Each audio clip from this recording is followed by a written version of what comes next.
വഖഫ് ബോർഡിലെ നിയമനങ്ങൾ PSCക്ക് വിട്ടുകൊണ്ടുള്ള നിയമം നിയമസഭ പാസാക്കി കഴിഞ്ഞു. കഴിഞ്ഞ പിണറായി വിജയൻ സർക്കാരിന്റെ കാലത്ത് ഇത് സംബന്ധിച്ച് ഇറക്കിയ ഓർഡിനൻസിന്റെ കാലാവധി പൂർത്തിയായതിനാലാണ് പുതിയ നിയമനിർമ്മാണം ഉണ്ടായത്. ബോർഡ് കോർപ്പറേഷൻ നിയമനങ്ങൾ PSCക്ക് വിടുന്നതിന്റെ ഭാഗമായി 52 സർക്കാർ സ്ഥാപനങ്ങൾക്ക് സ്പെഷ്യൽ റൂൾ കൊണ്ടുവരുമെന്ന് കഴിഞ്ഞ നിയമസഭാ തെരഞ്ഞെടുപ്പിന് മുമ്പ് തന്നെ LDF സർക്കാർ പ്രഖ്യാപിച്ചിരുന്നു. അതിൽ അടിയന്തര പ്രാധാന്യത്തോടെ ഇത് നടപ്പാക്കിയത് വഖഫ് ബോർഡിലാണ്. ഇതിനെതിരെ ഇപ്പോൾ മുസ്ലിം ലീഗും സമസ്തയും രംഗത്തെത്തിയുണ്ട്. വഖഫ് ബോർഡിൽ PSC നിയമനം വരുന്നത് ഗുണകരമാവുമോ? ലീഗും സമസ്തയും ഇതിനെ എതിർക്കുന്നത് എന്തുകൊണ്ടാണ്? സ്വാഗതം സ്പെഷ്യൽ എഡിഷനിലേക്ക്. നമ്മോടൊപ്പം അതിഥികളായി N. ഷംസുദ്ദീൻ MLA, മുൻ MLAയും CPM നേതാവുമായ KV അബ്ദുൽ ഖാദർ, സമസ്ത നേതാവ് മുസ്തഫ മുണ്ടുപാറ എന്നിവരാണ്.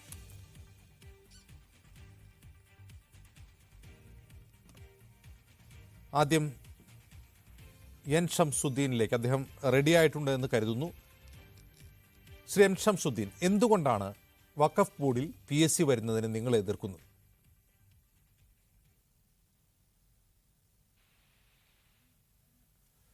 റൈറ്റ്, അദ്ദേഹം റെഡി ആയിട്ടില്ല. മുസ്തഫ മുണ്ടുപാറ ഇപ്പോൾ ചേരുന്നു. മുസ്തഫ മുണ്ടുപാറ, എന്തുകൊണ്ടാണ് സമസ്ത ഈ നിയമനിർമ്മാണത്തെ എതിർക്കുന്നത്? കേരളത്തിലെ വഖഫ് ബോർഡ് അതുപോലെ തന്നെ ദേവസ്വം ബോർഡ് തുടങ്ങിയ സ്ഥാപനങ്ങളൊക്കെ മതപരമായ വിഷയങ്ങൾ കൈകാര്യം ചെയ്യുന്ന സ്ഥാപനങ്ങൾ. അതിന് കൃത്യമായ നിയമവും വ്യവസ്ഥയും കേന്ദ്രത്തിലും സംസ്ഥാനത്തിലും ഒക്കെ ഉണ്ട്. അതുകൊണ്ട് തന്നെ അത് പൂർണ്ണമായും ഏതൊരു താല്പര്യത്തിന് വേണ്ടിയാണോ അത് നിലനിൽക്കുന്നതെങ്കിൽ അതിൻ്റെ താല്പര്യം പൂർണ്ണമായും സംരക്ഷിക്കപ്പെടുന്ന വിധത്തിലായിരിക്കണം അതിൻ്റെ എല്ലാ കാര്യങ്ങളും. ഇവിടെ സർക്കാർ പുതുതായി ഒരു നിയമം കൊണ്ടുവന്ന് PSCക്ക് വിടാൻ വേണ്ടി വഖഫ് ബോർഡിലെ നിയമനങ്ങൾ വിടാൻ വേണ്ടി തീരുമാനമെടുത്തു. ഇത് മുസ്ലിം സമുദായത്തെ സംബന്ധിച്ചിടത്തോളം ആശങ്കയുണ്ടാക്കുന്ന കാര്യമാണ്. ഇവിടെ PSCക്ക് നമ്മുടെ നിയമനങ്ങൾ വിടുന്നത് തെറ്റാണ് എന്ന് നമുക്ക് പറയാൻ പറ്റില്ല. കാരണം സർക്കാരിന്റെ എല്ലാ സംവിധാനവും ആ നിലയ്ക്ക് പോകുന്നത് കൊണ്ട് അതിനെ കുറ്റപ്പെടുത്താൻ കഴിയുമെന്നില്ല. സർക്കാർ അതുകൊണ്ട് തന്നെയായിരിക്കാം ദേവസ്വം ബോർഡിലും അതുപോലെ തന്നെ വഖഫ് ബോർഡിലുമൊക്കെ നിയമനം നടത്തും, PSC മുഖേന നടത്തുമെന്ന് നേരത്തെ പ്രഖ്യാപിച്ചത്. അത് ആർക്കത്തിലെടുക്കുമ്പോൾ പരിശോധിക്കുമ്പോൾ നമുക്ക് അതിനെ വിമർശിക്കാൻ നിർവാഹം. എന്നാൽ സമീപ കാലത്തായി സർക്കാർ എടുത്ത പുതിയൊരു ബില്ല് കൊണ്ടുവന്ന് വഖഫ് ബോർഡിന് മാത്രം ഇതിൽ നിന്ന് മാറ്റി നിർത്തി നിയമനം PSCക്ക് വിടുന്നതിന്റെ പിന്നിൽ എന്തോ ചില താല്പര്യങ്ങളുണ്ട് എന്ന് സംശയിക്കേണ്ടി. ദേവസ്വം ബോർഡും അതുപോലെ തന്നെ നിയമനം നിർവഹിക്കപ്പെടേണ്ടതാണ്. ഇവിടുത്തെ അതുപോലെ വഖഫ് ബോർഡ് ആകട്ടെ, ഇത് തികച്ചും ഞാൻ ആമുഖമായി സൂചിപ്പിച്ച പോലെ മതപരമായ വിഷയങ്ങൾ കൈകാര്യം ചെയ്യപ്പെടുന്ന സ്ഥാപനം എന്ന നിലക്ക് അതിന്റെ താല്പര്യത്തിന് വിരുദ്ധമാകുന്ന വിധത്തിലേക്ക് ഒരു നിലക്കും പോകാൻ പാടില്ലാത്തതാണ്. മുസ്തഫ മുണ്ടുപാറ, ഇതിലൊരു ക്ലാരിറ്റി വേണ്ടതുണ്ട്. മുസ്തഫ മുണ്ടുപാറ, ഇപ്പോൾ വഖഫ് ബോർഡ് മാത്രമല്ല 52 സ്ഥാപനങ്ങളിൽ ഇതിനായുള്ള നടപടികൾ ആരംഭിച്ചു എന്നാണ് സർക്കാർ, ഈ സർക്കാരല്ല ഇതിനു മുമ്പുള്ള പിണറായി വിജയൻ സർക്കാർ അന്ന് വിശദീകരിച്ച നിയമസഭാ തെരഞ്ഞെടുപ്പിന് തൊട്ട് മുമ്പ്. അതിൽ വഖഫ് ബോർഡ് മാത്രമല്ല, IMG ഉണ്ട്, കേരള അഡ്മിനിസ്ട്രേറ്റീവ് ട്രിബ്യൂണൽ ഉണ്ട്, ഹൗസിംഗ് കമ്മീഷണറേറ്റ് ഉണ്ട്, സംസ്ഥാന നിർമ്മിതി കേന്ദ്രമുണ്ട്, ന്യൂനപക്ഷ ക്ഷേമ ഡയറക്ടറേറ്റ് ഉണ്ട്, സംസ്ഥാന ന്യൂനപക്ഷ വികസന ധനകാര്യ കോർപ്പറേഷൻ ഉണ്ട്, യുവജനക്ഷേമ ബോർഡ് ഉണ്ട്, ഭാഷാ ഇൻസ്റ്റിറ്റ്യൂട്ട് ഉണ്ട്, ബാലസാഹിത്യ ഇൻസ്റ്റിറ്റ്യൂട്ട് ഉണ്ട്, അങ്ങനെ തുടങ്ങി പൊല്യൂഷൻ കൺട്രോൾ ബോർഡ് വരെ നിരവധി സ്ഥാപനങ്ങളെ കൊണ്ടുവരികയാണ്. നിങ്ങളുടെ പ്രശ്നം ഇതിൻ്റെ ഈ PSCയിലേക്ക് കൊണ്ടുവരുന്നതേ എതിർപ്പാണോ? അതല്ല, കൊണ്ടുവരുമ്പോൾ എല്ലാ കോർപ്പറേഷനെയും ബോർഡുകളെയും കൊണ്ടുവരണം, അതാണോ നിങ്ങളുടെ ആവശ്യം? അല്ല, PSCയിലേക്ക് ഇത് വിടുന്ന സമയത്ത് ചില ആശങ്കകൾ മുസ്ലിം സമുദായത്തെ സംബന്ധിച്ചിടത്തോളം ഉണ്ട്. നമുക്കറിയാം, നേരത്തെ ഇവിടെ വളരെ വിവാദമായി ഇപ്പോഴും കത്തി നിൽക്കുന്ന ഒരു വിഷയമാണ് ന്യൂനപക്ഷ സ്കോളർഷിപ്പ് വിഷയം. ആ സ്കോളർഷിപ്പ് ഏത് നിലക്കാണ് അത് സ്ഥാപിക്കപ്പെട്ടത്? പൂർണ്ണമായും മുസ്ലിങ്ങൾക്ക് വേണ്ടി സ്ഥാപിക്കപ്പെട്ട ഒരു സംവിധാനത്തെ പടിപടിയായി വെള്ളം ചേർത്തുകൊണ്ട് അതിൻ്റെ എന്തൊരു താല്പര്യത്തിന് വേണ്ടിയാണോ സ്ഥാപിക്കപ്പെട്ടത് അതിൻ്റെ ലക്ഷ്യത്തിൽ നിന്നുകൊണ്ട് പൂർണ്ണമായി മാറുന്ന വിധത്തിലുള്ള ഒരു തീരുമാനത്തിലേക്കാണ് ഇപ്പോൾ നമ്മുടെ സംസ്ഥാനത്ത് എത്തിച്ചേർന്നത്. നേരത്തെ 20% അതിൽ നിന്ന് എടുത്തുമാറ്റി, അത് കഴിഞ്ഞ് പിന്നീട് 41% എത്തി. ജനസംഖ്യാനുപാതികമായ പ്രാതിനിധ്യം വേണമെന്ന് സർക്കാരും അതുപോലെ തന്നെ കോടതിയുമൊക്കെ പറയുന്ന സാഹചര്യത്തിലേക്ക് എത്തി. ഇതുപോലെ വഖഫ് ബോർഡും ഇത്തരത്തിലൊരു കാര്യത്തിലേക്ക് PSC മുഖേന നിയമനം നടക്കുമ്പോൾ എത്തുമെന്ന് സ്വാഭാവികമായും നമ്മൾ ഭയപ്പെടുകയാണ്. കാരണം സർവീസ് റൂള് പ്രകാരം ഏതെങ്കിലും ഒരു മതവിഭാഗത്തിന് വേണ്ടി മാത്രമായി നിയമനം നടത്താൻ പാടില്ല. അതിനെ അവഗണിച്ചുകൊണ്ട്, ധിക്കരിച്ചുകൊണ്ട്, അല്ലെങ്കിൽ അതിനെ അംഗീകരിക്കാത്ത വിധത്തിലാണ് സർക്കാരിൻ്റെ പുതിയ നിയമ നിർമ്മാണം വഖഫ് ബോർഡുമായി ബന്ധപ്പെട്ടുകൊണ്ട് നടന്നത്. ഇത് സ്വാഭാവികമായും തുല്യനീതിക്ക് വേണ്ടിയുള്ള അവകാശവാദം കോടതികളിൽ ഉയരാൻ ഇത് അവസരമുണ്ടാക്കും. തുല്യനീതി വേണമെന്ന ആവശ്യം ഉന്നയിച്ചുകൊണ്ട് നേരത്തെ ന്യൂനപക്ഷ സ്കോളർഷിപ്പിനുണ്ടായ ആ ഒരു ഗതിയിലേക്ക് ഈ വിഷയത്തെയും ശ്രീ മുസ്തഫ മുണ്ടുപാറ, സ്വാഭാവികമായും PSC വരുമ്പോൾ സംവരണം, ഒരു നിമിഷം മുസ്തഫ മുണ്ടുപാറ, PSC വഴിയുള്ള നിയമനം വരുമ്പോൾ സ്വാഭാവികമായും സംവരണം പാലിക്കാൻ അവർ നിർബന്ധിതരാണ്. അപ്പോൾ ഈ വഖഫ് ബോർഡിൽ ജീവനക്കാരായി മുസ്ലിം സമുദായത്തിൽ നിന്നുള്ളവർ മാത്രമേ പാടുള്ളൂ എന്നൊരു വാദം സംസ്ഥയ്ക്കുണ്ടോ? 1995 കേന്ദ്ര വഖഫ് ആക്ടിൽ വളരെ കൃത്യമായി ഇക്കാര്യം പറയുന്നുണ്ട്. മുസ്ലിം സമുദായത്തിൽപ്പെട്ട ആളുകളെ അത്തരം ഭരണപരമായ കാര്യങ്ങളിൽ, അതും വിശ്വാസികളായ ആളുകൾ കൈകാര്യം ചെയ്യപ്പെടേണ്ട ഒരു മേഖലയാണിത്. ഇത് പള്ളി, മദ്രസ തുടങ്ങിയ വഖഫ് സ്ഥാപനങ്ങളുമായി ബന്ധപ്പെട്ട സ്ഥാപനമാകുന്ന സമയത്ത് അത് ദേവസ്വം ബോർഡിൻ്റെതാവട്ടെ, ആ മതവിശ്വാസികളായ ആളുകൾ കൈകാര്യം ചെയ്യപ്പെടേണ്ട ഒരു സംവിധാനമാണ്. നിരീശ്വരവാദികളായ ആളുകൾ, മുസ്ലിമാണ് എന്ന് നാമധാരികളായ മുസ്ലിം ആയതുകൊണ്ട് കാര്യമില്ല. കാരണം അതിൻ്റെ സംരക്ഷണം സംരക്ഷിക്കപ്പെടുമെന്ന് ബോധ്യമുള്ള ആളുകൾ കൈകാര്യം ചെയ്യപ്പെടേണ്ട മേഖലയാണിത്. അതുകൊണ്ട് തന്നെ ദേവസ്വം ബോർഡിൽ ഇപ്പോൾ തന്നെ സർക്കാർ അതിന് പ്രത്യേകിച്ച് റിക്രൂട്ട്മെൻറ്റ് ബോർഡ് ഉണ്ടാക്കിയപ്പോൾ അതിൻ്റെ ഓർഡിനൻസിൽ കൃത്യമായി ഇക്കാര്യം പറഞ്ഞിട്ടുണ്ട്. അതിൽ വളരെ വ്യക്തമായി പറയുന്നു, വിശ്വാസികളായ ആളുകൾ മാത്രമായിരിക്കണം അതിലെ അംഗങ്ങൾ എന്ന് കൃത്യമായി പറയുന്നുണ്ട്. അതെന്തുകൊണ്ട് മുസ്ലിം സമുദായത്തിൻ്റെ സ്ഥാപനങ്ങൾ ഉറപ്പുവരുത്താൻ സർക്കാരിന് കഴിയുന്നില്ല? സർക്കാരിൻ്റെ അത് ബാധ്യതയല്ലേ? ഒരേപോലെ കാണേണ്ടതല്ലേ? ഒരേ പന്തിയിൽ രണ്ട് ഭക്ഷണം എങ്ങനെയാണ് വിളമ്പുന്നത്? ഇത് അന്യായമല്ലേ, അനീതിയല്ലേ? അപ്പോൾ അതുകൊണ്ട് മറ്റു മേഖലകളിൽ അത് നടപ്പിലാക്കുന്നുണ്ടെങ്കിൽ നമ്മെ സംബന്ധിച്ചിടത്തോളം അതിനെ നമ്മൾ എതിർക്കുന്നില്ല. അങ്ങനെയാ ഞാൻ ചോദിക്കട്ടെ, നിങ്ങളുടെ സ്റ്റാൻഡ് ക്ലിയർ ആണ്. എന്റെ ചോദ്യം ഇതാണ്, അതായത് ഇപ്പോൾ ദേവസ്വം ബോർഡിന്റെ ഇപ്പോൾ നിലവിലുള്ള ദേവസ്വം റിക്രൂട്ട്മെന്റ് ബോർഡ് പിരിച്ചുവിട്ട് അവിടെയും PSC വരികയാണ്. PSC തന്നെ അവിടെ നിയമനം നടത്തി കഴിഞ്ഞാൽ വഖഫ് ബോർഡിലും PSC നിയമനത്തിന് നിങ്ങൾക്ക് എതിർപ്പില്ല, അങ്ങനെയാണോ? അല്ല, വഖഫ് ബോർഡ് എന്തായാലും ഈ ദേവസ്വം ബോർഡിൽ ഇപ്പോൾ സർക്കാർ ഓർഡിനൻസ് പ്രകാരം നിർദ്ദേശിച്ച ഒരു കാര്യമുണ്ട്. അതായത് വിശ്വാസികളായിരിക്കണം അത് കൈകാര്യം ചെയ്യുന്നത്. അക്കാര്യം മതവിശ്വാസത്തിൽ ഉള്ള ആളുകൾ അല്ലാതിരുന്നാൽ ആ സ്ഥാപനം നശിച്ചു പോകും. മതനിരാസമുള്ള ആളുകൾ, മതനിഷേധികളായ ആളുകൾ മതവിശ്വാസ പ്രകാരം പ്രവർത്തിക്കേണ്ട ഒരു സ്ഥാപനത്തിൽ കൈയാളുമ്പോഴുണ്ടാകുന്ന ഭവിഷ്യത്ത് വളരെ ഗുരുതരമായിരിക്കും. അതുകൊണ്ട് തന്നെ അത് മതവിശ്വാസികൾ കൈകാര്യം ചെയ്യേണ്ടതാണ്. അത് വഖഫ് ബോർഡിന്റെ കാര്യത്തിൽ മാത്രമല്ല, ദേവസ്വം ബോർഡിന്റെ കാര്യത്തിൽ തന്നെയാണ് ഉണ്ടാകുക. എങ്കിലേ അത് സംരക്ഷിക്കപ്പെടുകയുള്ളൂ. വഖഫ് ബോർഡിന്റെ തലപ്പത്ത് ഭരണപരമായ കാര്യങ്ങൾ കൈകാര്യം ചെയ്യുന്ന അതിന്റെ CEO ആകട്ടെ, അങ്ങനെ നേതൃപദവിയിലുള്ളവർ വിശ്വാസികളാവണമെന്നാണോ നിങ്ങൾ പറയുന്നത്? അതല്ല, വഖഫ് ബോർഡിന് കീഴിലുള്ള മുഴുവൻ ജീവനക്കാരും വിശ്വാസികളായിരിക്കണം, അതാണോ നിങ്ങളുടെ വാദം? വിശ്വാസികളാകുമ്പോഴേ അത് അതിൻ്റെ യഥാർത്ഥ ലക്ഷ്യത്തിലേക്ക് പോവുകയുള്ളൂ, ആ ലക്ഷ്യം സാക്ഷാത്കരിക്കപ്പെടുകയുള്ളൂ. നിഷേധികളായ ആൾ മതവിശ്വാസ സ്ഥാപനങ്ങൾ കൈകാര്യം ചെയ്യുമ്പോൾ ഉണ്ടാകുന്ന വളരെ ഭവിഷ്യത്തുണ്ടാകും, വളരെ അപകടമുണ്ടാകും. അത്തരം ഒരുപാട് സംഭവങ്ങൾ ഉണ്ടായ സാഹചര്യം ഉണ്ടായിട്ടുണ്ട്. അതുകൊണ്ട് തന്നെ അത് വഖഫ് ബോർഡിൻ്റെ കാര്യത്തിൽ മാത്രമല്ല, ദേവസ്വം ബോർഡിലും അത്തരം തീരുമാനമെടുക്കുന്ന സ്വാഗതാർഹ. ഇപ്പം തന്നെ സർക്കാർ ഓർഡിനൻസിൽ അക്കാര്യം പറയുന്നുണ്ടല്ലോ, വളരെ കൃത്യമായി പറയുന്നുണ്ട്, മതവിശ്വാസികളായിരിക്കണം. അതിനെ കുറ്റപ്പെടുത്താൻ വയ്യ. അതുപോലെ തന്നെ വഖഫ് ബോർഡിൻ്റെ വിഷയങ്ങൾ കൈകാര്യം ചെയ്യപ്പെടുന്നവരും വിശ്വാസികളായ ആളുകൾ കൈകാര്യം ചെയ്യപ്പെടുന്ന സാഹചര്യം ഉണ്ടാകണം. അത് PSCക്ക് വിടുന്നതിന് നമ്മൾ വഖഫ് ബോർഡിന്റെ കാര്യത്തിൽ ഉണ്ടാകണമെന്നേ നമ്മൾ പറഞ്ഞു. ഞാൻ താങ്കളിലേക്ക് മടങ്ങി വരാം. ശ്രീ N. ഷംസുദ്ദീൻ, സമസ്തയുടെ നിലപാട് വഖഫ് ബോർഡിന്റെ സ്ഥാപനങ്ങളിൽ ഇപ്പോൾ ദേവസ്വം ബോർഡിൽ ഉള്ളതുപോലെ വിശ്വാസികളായ ആളുകൾ വേണം അതിൽ ജീവനക്കാരായി നിയമിക്കപ്പെടാൻ, അതിൻ്റെ ഭരണപരമായ തലപ്പത്ത് വരാൻ എന്നാണ് മുസ്തഫ മുണ്ടുപാറ പറയുന്നത്. ലീഗ് എന്തുകൊണ്ടാണ് ഈ PSC നിയമനത്തെ എതിർക്കുന്നത്? PSC വരിക എന്ന് പറഞ്ഞാൽ അവിടുത്തെ നിയമനങ്ങൾ സുതാര്യമാവുക എന്നാണ് സാധാരണക്കാർക്ക് മനസ്സിലാവുക. നിങ്ങളുടെ അത് എതിർപ്പ് എന്തുകൊണ്ടാണ്?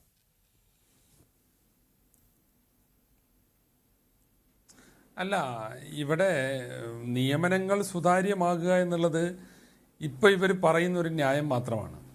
ഇതിൽ സമസ്ത പറഞ്ഞതുപോലെ തന്നെ എല്ലാ മതസംഘടനകളും മത നേതാക്കന്മാരും ഒക്കെ പറഞ്ഞൊരു കാര്യമുണ്ട്. ഇത് ഗവൺമെൻറ് അനാവശ്യമായി വഖഫ് ബോർഡിൽ ഇടപെടുന്ന ഒരു സമീപനമാണ് ഇപ്പോൾ സ്വീകരിച്ചിട്ടുള്ളത്. വഖഫ് ബോർഡുകൾ നമ്മുടെ രാജ്യത്തുണ്ടായിട്ട് ഒരുപാട് വർഷങ്ങളായി. വഖഫ് സ്വത്തെന്ന് പറയുന്നത് വിശ്വാസ പ്രകാരം നൽകിയിട്ടുള്ള പ്രോപ്പർട്ടികളാണ്. അത് പരിപാലിക്കാനുള്ള ഒരു സമിതിയാണ്. അതിന് ഇന്ത്യ രാജ്യത്ത് ഒരു നിയമമുണ്ട്, കേന്ദ്ര വഖഫ് ആക്ട്. ആ ആക്ടിനനുസരിച്ചാണ് സംസ്ഥാനങ്ങൾക്ക് നിയമമുണ്ടാക്കാനുള്ള അധികാരമുള്ളത്. അത് പ്രകാരമുള്ള ഒരു നിയമമാണ് നമ്മുടെ രാജ്യത്തുള്ളത്. അപ്പോൾ വഖഫ് നിയമത്തിൽ തന്നെ വളരെ കൃത്യമായി പറയുന്നുണ്ട്, വഖഫ് ബോർഡിലെ ജീവനക്കാരെ നിയമിക്കേണ്ടത് വഖഫ് ബോർഡാണ്. അതിന് വേണ്ട റെഗുലേഷൻസ്, ഈ ജീവനക്കാരെ നിയമിക്കുന്നതുമായി ബന്ധപ്പെട്ട കാര്യങ്ങൾക്കുള്ള റെഗുലേഷൻസ് ഉണ്ടാക്കേണ്ടതും വഖഫ് ബോർഡാണ്, വിത്ത് കൺസൾട്ടേഷൻ വിത്ത് ഗവൺമെൻറ് എന്നേ പറയുന്നുള്ളൂ, അപ്രോപ്രിയേറ്റ് സ്റ്റേറ്റ് ഗവൺമെൻറ്. സംസ്ഥാന സർക്കാരുകളുമായുള്ള കൺസൾട്ടേഷനിലൂടെ ജീവനക്കാർക്ക് ആവശ്യമായ റെഗുലേഷൻ ഉണ്ടാക്കേണ്ടത് കേന്ദ്ര വഖഫ് നിയമപ്രകാരം വഖഫ് ബോർഡാണ്. ആ ബോർഡിൻ്റെ അധികാരമാണ് ഇവിടെ PSCക്ക് കൊടുത്തിട്ടുള്ളത്. അപ്പോൾ കേന്ദ്ര വഖഫ് നിയമത്തിനെതിരാണ് ഈ സംസ്ഥാന സർക്കാരിൻ്റെ PSCക്ക് കൊടുക്കുക എന്നുള്ള നടപടി. പിന്നെ ഇന്ത്യയിലെ ഒരു സംസ്ഥാനത്തും ഇപ്പം അത് PSC അല്ല ചെയ്യുന്നത്. കേന്ദ്ര വഖഫ് ബോർഡിലും UPSC അല്ല ചെയ്യുന്നത്. ഇതിൻ്റെ ഒരു അടിസ്ഥാനം എന്താണെന്ന് വെച്ചാൽ, വഖഫ് ബോർഡ് നമുക്കറിയാം ന്യൂനപക്ഷ മതജനവിഭാഗങ്ങളുടെ ആരാധനാപരമായ കാര്യങ്ങൾ അതിന് മേൽനോട്ടം വഹിക്കുന്ന ഒരു ആധികാരികമായ ബോഡിയാണ്. അപ്പം അത് ആർട്ടിക്കിൾ 26 പ്രകാരം അതൊരു ഫണ്ടമെൻ്റൽ റൈറ്റാണ്. അത്തരം കാര്യങ്ങൾ ആ മത ജനവിഭാഗത്തിന് നടത്താനുള്ള ഒരു സ്വാതന്ത്ര്യം, അത് ഇന്ത്യയുടെ ഭരണഘടനയുടെ ആർട്ടിക്കിൾ 26 പ്രകാരം നൽകുന്ന ഒരു സ്വാതന്ത്ര്യമാണ്. ആ സ്വാതന്ത്ര്യത്തിലാണ് ഇവിടെ നാളിന്നേ വരെ ഇല്ലാത്തൊരു സംഗതി, അത് PSCക്ക് വിട്ടുകൊണ്ട് സർക്കാർ ഒരു ഇടപെടൽ നടത്തിയിട്ടുള്ളത്. ഇവിടെ നിങ്ങൾ കാണേണ്ടത് ആകെ PSCക്ക് വിട്ടു എന്നൊക്കെ പറയുമ്പോൾ ഇത് എത്രയോ വലിയൊരു സംഖ്യ ഉണ്ടെന്ന് കരുതുന്നത്. ആകെ കേരളത്തിൽ എറണാകുളത്തുള്ള വഖഫ് ബോർഡ് ആസ്ഥാനത്തും കോഴിക്കോട്ടും കണ്ണൂരും ചങ്ങനാശ്ശേരിയിലും തിരുവനന്തപുരത്തും ഒക്കെ ആയിട്ട് ആകെ 130 ജീവനക്കാരാണ് ഇതിനകത്ത് വരുന്നത്. അപ്പോൾ അവരെ ഈ വഖഫ് സ്വത്തുക്കൾ കൈകാര്യം ചെയ്യുന്നവർ വിശ്വാസികളാകണം എന്നുള്ളത് ഒരു പ്രധാന ഘടകം തന്നെയാണ്. ഇവിടെ സമസ്ത പറയുന്നതിൽ എന്താ തെറ്റ്? ഇപ്പോൾ നിയമത്തിൽ പറയുന്നത് മുസ്ലിങ്ങളെ മാത്രം നിയമിക്കാമെന്നാണ്. PSCക്ക് അങ്ങനെ ഒരു സ്റ്റാൻഡ് എടുക്കാൻ കഴിയില്ല കേട്ടോ, അത് വേറൊരു പ്രശ്നമാണ്. PSCയിൽക്ക് നിയമനം കൊടുത്തു കഴിഞ്ഞാൽ പിന്നെ PSCയുടെ നോംസ് അവിടെ മാറ്റാൻ കഴിയില്ല. PSC പറയുകയാണ് മുസ്ലിങ്ങളെ മാത്രമേ നിയമിക്കുകയുള്ളൂ എന്ന് പറഞ്ഞാൽ നാളെ ഒരാൾ കോടതി പോയാൽ അത് തെറ്റും. കാരണം PSCക്ക് അങ്ങനെ മുസ്ലിങ്ങളെന്നോ ഹിന്ദുക്കളെന്നോ സിഖുകാരെന്നോ ഏതെങ്കിലും ഒരു ജനവിഭാഗത്തെ നിയമിക്കുന്ന നിയമനം ഏറ്റെടുക്കാൻ PSCക്ക് കഴിയില്ല. അപ്പോൾ അവിടെ അങ്ങനെ ഒരു കോൺഫ്ലിക്റ്റ് ഉണ്ട്. അങ്ങനെ ഇനിയിപ്പോൾ അങ്ങനെ തന്നെ ഒരു മുസ്ലിം അയാളെ വെച്ചു എന്ന് പറഞ്ഞാൽ പേര് കൊണ്ട് മുസ്ലിമായ ആളുകളൊക്കെ വിശ്വാസികളാവണം എന്നില്ല. അപ്പോൾ മുസ്തഫ പറഞ്ഞ ആ പ്രശ്നമുണ്ട്. ഒരു യുക്തിവാദി സംഘത്തിൻ്റെ എന്തൊരു നേതാവുണ്ട്, സബ്ജക്റ്റ് വെരിഫിക്കേഷൻ, ജബ്ബാർ മാഷോ, ഞാൻ ഈ സോഷ്യൽ മീഡിയയിലൊക്കെ കാണാറുണ്ട്. അയാൾ വിശ്വാസത്തെ നഖശിഖാന്ത് എതിർക്കുന്ന ഒരു മനുഷ്യനാണ്. അങ്ങനെ കുറേ ആളുകളുണ്ട്. ഇപ്പോൾ സൽമാൻ റുഷ്ദി തൊട്ട് ഉള്ള ആളുകളൊക്കെ പേര് കൊണ്ട് കനിഷ്മാരി മുസ്ലിംസാണ്. അവർക്കും വഖഫ് ബോർഡ് കൈകാര്യം ചെയ്യാൻ അവരെ ഏൽപ്പിക്കാന്നാണോ പറയുന്നത്? ഇതൊക്കെ ഞങ്ങൾ നിയമസഭയിൽ പറഞ്ഞതാണ്. ഈ ബില്ല് താങ്കൾ പറഞ്ഞതുപോലെ PSCക്ക് ഏതെങ്കിലും ഒരു മതവിഭാഗത്തിന് മാത്രമായി റിക്രൂട്ട്മെന്റ് നടത്താൻ കഴിയില്ല ഭരണഘടനാപരമായി. അതൊരു ഭരണഘടനാ സ്ഥാപനമാണ്. ഇപ്പോൾ LDF സർക്കാർ കൊണ്ടുവന്നിട്ടുള്ള ഈ PSC വഖഫ് ബോർഡ് നിയമത്തിൽ കൃത്യമായി പറയുന്നുണ്ട് PSC തിരഞ്ഞെടുക്കേണ്ടത് ആ മതസമുദായത്തിൽപ്പെട്ട ആളുകളെയാണ് എന്ന് പറഞ്ഞിട്ടുണ്ട്. ആ നിയമം കോടതിയിൽ പോയാൽ ചലഞ്ച് ചെയ്യപ്പെടുമെന്ന കാര്യത്തിൽ ഒരു തർക്കവും വേണ്ട. താങ്കൾ പറഞ്ഞ് ശരിയാകാം. പക്ഷെ എൻ്റെ ചോദ്യം ഇതാണ്, വഖഫ് ബോർഡിൽ ഇപ്പോൾ 100 ഒഴിവുകളെ ഉള്ളൂ എന്നിരിക്കട്ടെ, 100 തസ്തികളെ ഉള്ളൂ എന്നിരിക്കട്ടെ, അതിൽ ഒരു പ്യൂണോ അല്ലെങ്കിൽ ഒരു ക്ലർക്കോ ഇതര മതസമുദായത്തിൽപ്പെട്ട ഒരാളായാൽ എന്താണ് പ്രശ്നം?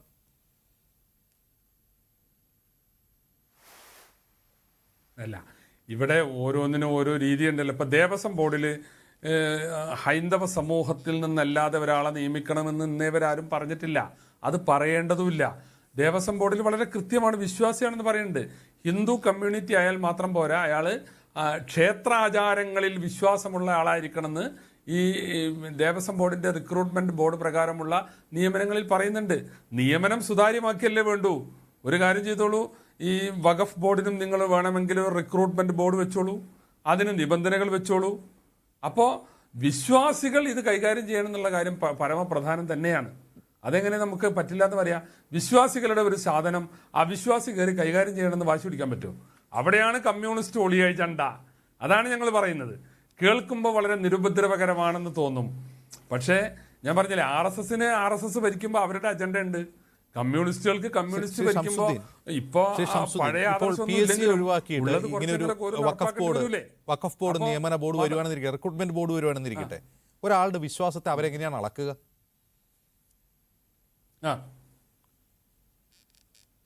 അല്ല, അതിനൊക്കെ ക്രൈറ്റീരിയകൾ തീരുമാനിക്കാമല്ലോ. സെലക്ഷൻ അവരാണല്ലോ. ഇപ്പോൾ പ്രഖ്യാപിത അവിശ്വാസിയെ പോലും ഇപ്പോഴത്തെ നിയമപ്രകാരം നമുക്ക് അയാൾ മറ്റു നിലയ്ക്ക് എലിജിബിൾ ആണെങ്കിൽ PSC പ്രകാരം നിയമിക്കേണ്ടി വരുമല്ലോ. പക്ഷേ ഈ റിക്രൂട്ട്മെന്റ് ബോർഡിന് കൊടുക്കുമ്പോൾ ആ ബോർഡിന് ചില കൺസൾട്ടേഷനോട് കൂടി കാര്യങ്ങൾ തീരുമാനിക്കാമല്ലോ. ഓക്കേ. ഓരോരുത്തരെ സംസ്കൃത അങ്ങനെയാണല്ലോ. ഒറ്റ കാര്യം കൂടി ഒരു നമ്മള് കാര്യം വളരെ കൂടി എനിക്കൊരു സുപ്രധാനമായ ക്ലാരിറ്റി വേണ്ടത്. ഗവൺമെന്റ് ഇപ്പോൾ നിങ്ങൾ പദവികൾ പറയുന്ന പോലും വിശ്വാസികളായ മുസ്ലിം അതാത് സമുദായ കാലഘട്ടത്തിലുള്ള അംഗങ്ങളായിരിക്കണം അതിലെ ജീവനക്കാർ, അതിന്റെ ഭരണരംഗത്തുള്ളവർ നിങ്ങൾ വാദിക്കുന്നു. ഓക്കെ, നിലവിൽ അതിലെ ഏതെങ്കിലും ഒരു സ്റ്റാഫ് സ്ട്രക്ചറിൽ മുസ്ലിം അല്ലാത്ത ഒരാൾ ഇല്ല എന്ന് നിങ്ങൾക്ക് ഉറപ്പുണ്ടോ?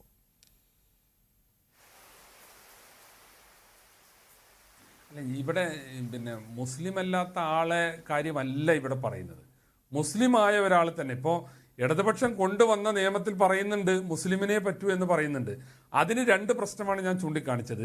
PSC ഇത് ഏറ്റെടുത്ത് കഴിഞ്ഞാൽ പിന്നെ മുസ്ലിങ്ങളെയും ഹിന്ദുക്കളെയും ക്രിസ്ത്യാനികളെയും സിഖുകാരെയും പ്രത്യേകമായിട്ട് ശംസുദ്ദീൻ, ഞാൻ ഈ കാര്യം ചോദിക്കാൻ കാരണം പറ്റില്ല. ഞാൻ ഈ കാര്യം ചോദിക്കാൻ കാരണം ഈ സ്റ്റാഫ് സ്ട്രക്ചറിൽ 7 പേർ മുസ്ലിം സമുദായത്തിലല്ലാത്തവർ ഇപ്പോൾ ജോലി ചെയ്യുന്നുണ്ട് എന്നാണ് ഞങ്ങൾക്ക് ലഭിക്കുന്ന വിവരം. അത് സംബന്ധിച്ചൊരു കേസ് നടക്കുന്നുണ്ട് കോടതികളിൽ.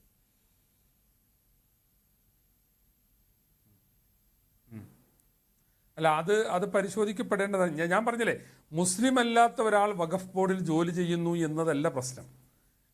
അതിനെ ഇവിടെ ആ രീതിയിൽ ആരും എതിർത്തിട്ടുമില്ല. ഇവിടെ ഇപ്പോൾ ഇടതുപക്ഷം കൊണ്ടുവന്ന ഈ ഭേദഗതിയിൽ ഇങ്ങനെ ഒരു സംഗതിയും വരാം. ഇത് കൈകാര്യം ചെയ്യുന്നതിൽ ഡ്രൈവറായിട്ടോ പ്യൂണായിട്ടോ അതുപോലുള്ള പോസ്റ്റുകളിൽ ഇങ്ങനെ മുസ്ലിം മതവിശ്വാസികളല്ലാത്തവരുണ്ടാകാം.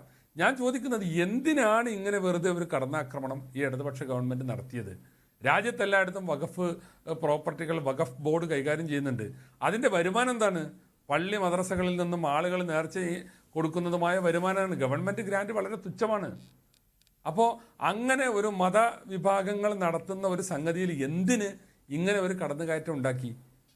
അപ്പോൾ അത് പിന്നെ വഖഫ് ബോർഡിലും വേണ്ട, ദേവസ്വം ബോർഡിലും വേണ്ട. ദേവസ്വം ബോർഡ് റിക്രൂട്ട്മെന്റ് ബോർഡ് ഉണ്ടാക്കിയതിനെ ഞങ്ങൾ സ്വാഗതം ചെയ്യുന്നു. മാത്രമല്ല, ദേവസ്വം ബോർഡ് PSCക്ക് വിടാൻ പാടില്ല. അത് വിശ്വാസികളുടെ താല്പര്യം അങ്ങനെയായിരുന്നു. ഞങ്ങൾ അവിടെ തന്നെയാണ് നിന്നത്. ശരി, അപ്പൊ ഇവിടെ ഗവൺമെന്റ് ചെയ്യുന്നത്. ഇവിടെ ലീഗിന്റെ നിലപാടും സമസ്തയുടെ നിലപാടും അറിയിച്ചു അവർ. അതായത് മുസ്ലിം ലീഗിന്റെ നിലപാട് വഖഫ് ബോർഡിൽ എന്നല്ല, വിശ്വാസപരമായ സ്ഥാപനങ്ങൾ കൈകാര്യം ചെയ്യുന്ന ഒരിടത്തും, അത് ദേവസ്വം ബോർഡിലാകട്ടെ വഖഫ് ബോർഡിലാകട്ടെ, PSC നിയമനം പാടില്ല. കാരണം അത് കൈകാര്യം ചെയ്യേണ്ടത് വിശ്വാസികളാണ് എന്നിരിക്കെ വിശ്വാസികളെ മാത്രം അതിൻ്റെ സ്റ്റാഫ് പാറ്റേണിൽ ഉൾപ്പെടുത്താൻ നിലനിർത്താൻ PSCക്ക് ഭരണഘടനാപരമായി സാധ്യമല്ല എന്നുള്ളതാണ്. പക്ഷേ ഇവിടെ ഏറ്റവും വലിയൊരു പ്രശ്നം, LDF സർക്കാർ ഈ അടുത്ത ദിവസം പാസ്സാക്കിയ ഈ നിയമമുണ്ടല്ലോ, ആ നിയമത്തിൽ കൃത്യമായി എഴുതി വച്ചിരിക്കുകയാണ് PSC റിക്രൂട്ട് ചെയ്യേണ്ടത് ഈ ഒരു സമുദായത്തിലെ ആളുകളെ മാത്രമാണ് എന്ന്. ഒരു ഭരണഘടനാ സ്ഥാപനമായ PSCക്ക് എങ്ങനെയാണ് അങ്ങനെ ഒരു സമുദായത്തിൽ നിന്ന് മാത്രമായി റിക്രൂട്ട് ചെയ്യാൻ കഴിയുക?